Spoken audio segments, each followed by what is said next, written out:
আসসালামু আলাইকুম, লামিনাস রেসিপিতে আপনাদের সবাইকে স্বাগতম। আবারও হাজির হয়ে গেলাম নতুন এবং মজাদার একটি রেসিপি নিয়ে।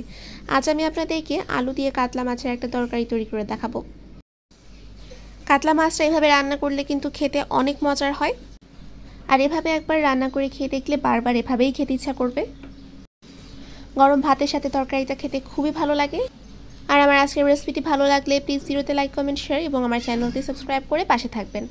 তবে চলুন দেখে নিই কীভাবে তৈরি করতে হয় এই তরকারিটি। তো কাতলা মাছ রান্না করার জন্য প্রথমেই আমি নিয়ে নিয়েছি কাতলা মাছ, আর মাছগুলোকে আমি পরিষ্কার করে ধুয়ে নিয়েছি। এবার এর ভিতর সামান্য পরিমাণে হলুদ আর লবণ দিয়ে দিলাম। এবার লবণ আর হলুদ দিয়ে মাছটাকে ভালো করে মাখিয়ে আমি 10 মিনিট মতো রেস্টে রেখে দিব। তারপর আমি মাছগুলোকে ভেজে নিব। এবার চুলায় আমি একটি প্যান বসিয়ে নিয়েছি, আর এর ভেতর দিয়ে দিচ্ছি সরিষার তেল। আজকে রান্নাটা আমি সরিষার তেল দিয়ে করছি। তেলটা একটু বেশি পরিমাণে নিলাম। এই তেলে আমি মাছটাও ভাজবো প্লাস তরকারিটাও রান্না করব। তেলটা গরম হয়ে আসলে তারপর আমি এর ভেতর দিয়ে দিচ্ছি আগে থেকে লবণ আর হলুদ দিয়ে মাখিয়ে রাখা মাছ। আর মাছটাকে কিন্তু আমি আগেই বলেছিলাম যে 10 মিনিট রেস্ট রেখে দিয়েছিলাম। তো এবার মাছটাকে আমি ভেজে নিচ্ছি।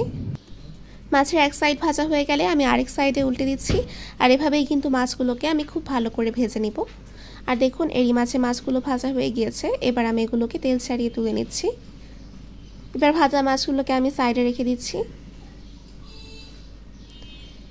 এবার সরাসরি তরকারিটা রান্নার জন্য চলে আসলাম। এবার একই তেলের ভেতর আমি দিয়ে দিলাম ছোট 2টা তেজপাতা, আর দিয়ে দিব হচ্ছে পেঁয়াজ কুচি।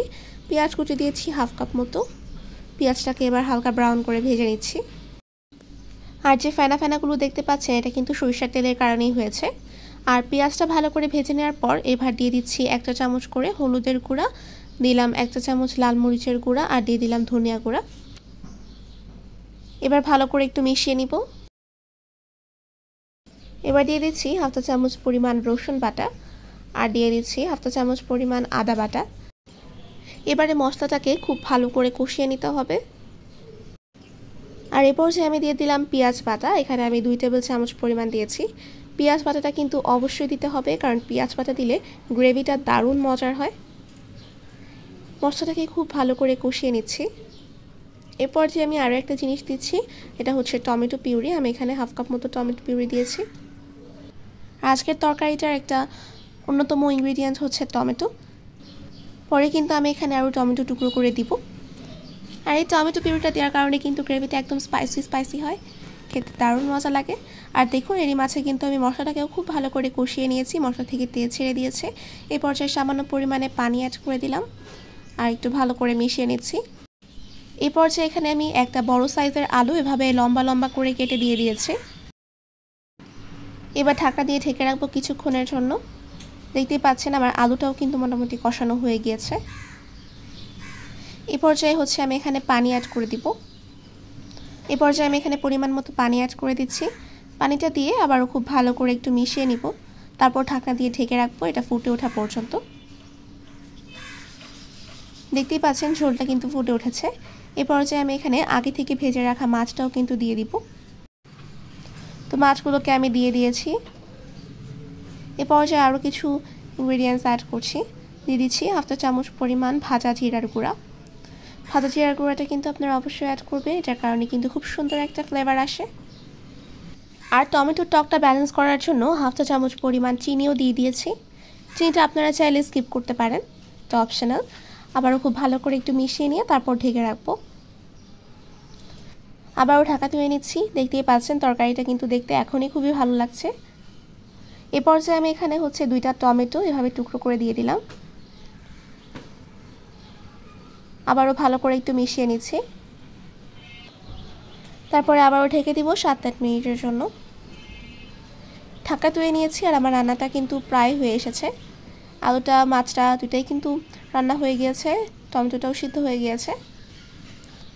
এই পর্যায়ে আমি প্যানের হ্যান্ডেলটা ধরে একটু নাড়িয়ে দিচ্ছি, কজ এই পর্যায়ে চামচ বা স্প্যাচুলা ইউজ করলে কিন্তু মাছগুলো ভেঙে যেতে পারে, তাই এভাবে একটু নাড়িয়ে দিলাম।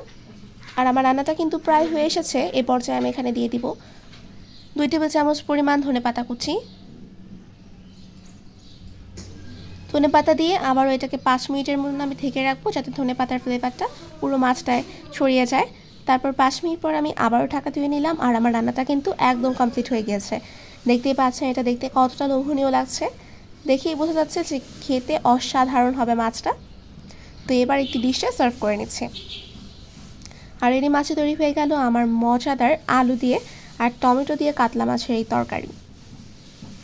আমার আজকের রেসিপিটি কেমন লাগলো অবশ্যই কিন্তু কমেন্ট করে জানাবেন। রেসিপিটি ভালো লাগলে প্লিজ ভিডিওতে লাইক করবেন এবং বেশি বেশি শেয়ার করে দিবেন ফ্রেন্ডস এবং ফ্যামিলির সাথে। এবং এ ধরনের পারফেক্ট নতুন এবং মজাদার রেসিপি পেতে এখনই আমার চ্যানেলটি সাবস্ক্রাইব করে নোটিফিকেশন বেলটিও কিন্তু অন করে রাখবেন। আর মাছটা দেখে এত ইয়াম্মি লাগছিল যে আমি লোভ সামলাতে না পেরে সাথে সাথেই খেতে বসেছি। আর এই 1 প্লেট ভাত কিন্তু আমি শুধু এই মাছ দিয়েই খেয়ে ফেলেছি।